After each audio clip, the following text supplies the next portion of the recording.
হাভিয়ার কাবরেরার অধীনে বাংলাদেশ জাতীয় ফুটবল দল অভাবনীয় কোনো সাফল্য এখন পর্যন্ত পায়নি। টুকটাক সাফল্য পেয়েছে, সেরা সাফল্য সাফ চ্যাম্পিয়নশিপের সেমিফাইনালে খেলা। কিন্তু এতদিন হাভিয়ার কাবরেরার পারফরমেন্সকে যেভাবে মূল্যায়ন করা হয়েছে, এখন থেকে তার পারফরমেন্সকে ডেফিনেটলি ভিন্নভাবে মূল্যায়ন করা হবে।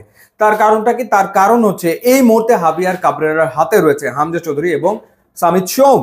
এর আগে বাংলাদেশ দলের কোচ যারা ছিলেন, যে মিডে মোটামুটি একটা লম্বা সময় ছিলেন, বা লুডভিগ ডি ক্রুইফ, তিনি দুই আমলে দায়িত্ব পালন করেছেন, তাদের কারো হাতে কিন্তু হামজা চৌধুরী কিংবা ওই সামিত সোমের মতো ফুটবলার ছিল না। এখন হাভিয়ার কাবরেরার হাতে এই দুজন রয়েছে।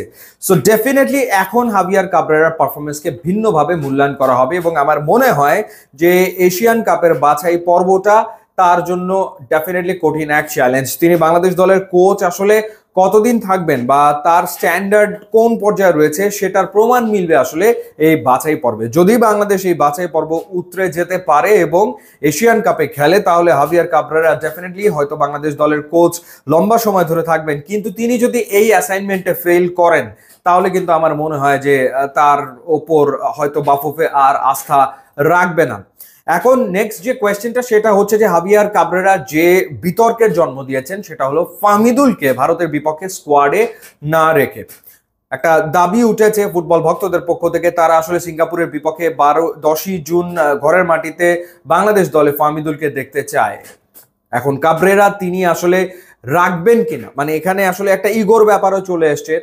ইন্টারেস্টিং ব্যাপার হচ্ছে যে ফাহমিদুলের ব্যাপারে আগ্রহ কাবরেরাই দেখিয়েছিলেন। তিনি আসলে সৌদি আরবের তায়েফে জাতীয় দলের ক্যাম্পে ডেকে পাঠিয়েছিলেন ফাহমিদুল ইসলামকে, এবং সেখানে কিছু ঘটনা ঘটেছে যে ঘটনাগুলো সম্পর্কে আপনারা জানেন। সেই ঘটনাগুলোর পরিপ্রেক্ষিতে কাবরেরা সিদ্ধান্ত নেন যে না, এই মুহূর্তে জাতীয় দলে ফাহমিদুল না, আর একটু সময় আসলে নিতে হবে। এবং তার পারফরমেন্সে কোনো রকমের কোনো ঘাটতি ছিল, ব্যাপারটা এরকম না। যে জায়গাটাতে কোচের প্রবলেম, সেটা হচ্ছে যে টেম্পারমেন্ট, অর্থাৎ জাতীয় দলে খেলার মতো টেম্পারমেন্ট আসলে ফাহমিদুলের রয়েছে কিনা, বা বড় ম্যাচের প্রেশার তিনি আসলে হ্যান্ডেল করতে পারবেন কিনা, সেই প্রশ্নগুলো তার মনে ছিল। বাফুফে এই ব্যাপারে কোনো রকমের কোনো ইন্টারফেয়ার করেনি, কারণ হচ্ছে ফুটবলে কোচ যে সিদ্ধান্ত নেন সেটাই চূড়ান্ত সিদ্ধান্ত হয়ে থাকে। এই কারণে বাফুফে থেকেও তাকে আসলে কোনো কিছু বলা হয়নি। কিন্তু আমরা শুধু এটা শুনেছি, বাফুফে প্রেসিডেন্ট বলেছিলেন যে বাংলাদেশ এশিয়ান কাপের বাছাই পর্বে according to opponent tactics ready করবে, সেই ট্যাকটিক্স অনুযায়ী আসলে স্কোয়াড করা হবে। তো সেই ক্ষেত্রে পরবর্তী সময় যখন বাংলাদেশ, সিঙ্গাপুর, হংকং কিংবা আবারও ইন্ডিয়ার মুখোমুখি হবে, তখন হয়তো বা স্কোয়াডে অদল বদল হতে পারে। এখন 1 জুন থেকে ন্যাশনাল টিমের আবারও ক্যাম্প শুরু হবে, তার আগে আসলে স্কোয়াড কল করা হবে। এবং আমার কাছে মনে হয় যে ফাহমিদুলকে আসলে হাভিয়ার কাবরেরা ডাকবেন, স্কোয়াডে ডাকবেন, এবং আমার মনে হয় যে ফাহমিদুল শেষমেশ হয়তো বা জায়গাও করে নিবে স্কোয়াডে, এবং there is a high chance যে তিনি আসলে 10ই জুন সিঙ্গাপুরের বিপক্ষে বাংলাদেশের প্লেইং 11-এ থাকবেন। কারণ ইন্ডিয়ার বিপক্ষে একটা স্ট্র্যাটেজি ছিল, একটা ট্যাকটিক্স ছিল। ইন্ডিয়ার হোম ম্যাচ ছিল, বাংলাদেশের অ্যাওয়ে ম্যাচ ছিল, বাংলাদেশের ওই ম্যাচ থেকে পয়েন্ট বের করে আনাটা টার্গেট ছিল।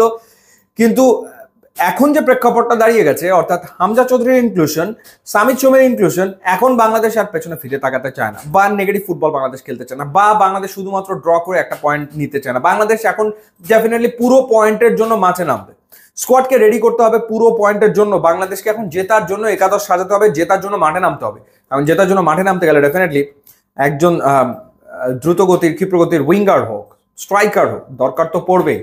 তো সেই জায়গাটাতে ফাহমিদুলকে আমার মনে হয় হাভিয়ার কাবরেরা এবার বিবেচনা করবেন, স্কোয়াডে রাখবেন এবং প্লেইং 11-এ তাকে খেলাবেন বলে আমার কাছে মনে হয়। বাকিটা কি সিদ্ধান্ত কাবরেরা নেন সেটা আসলে ডিপেন্ড করবে, আমরা সেই অপেক্ষায় আসলে থাকবো।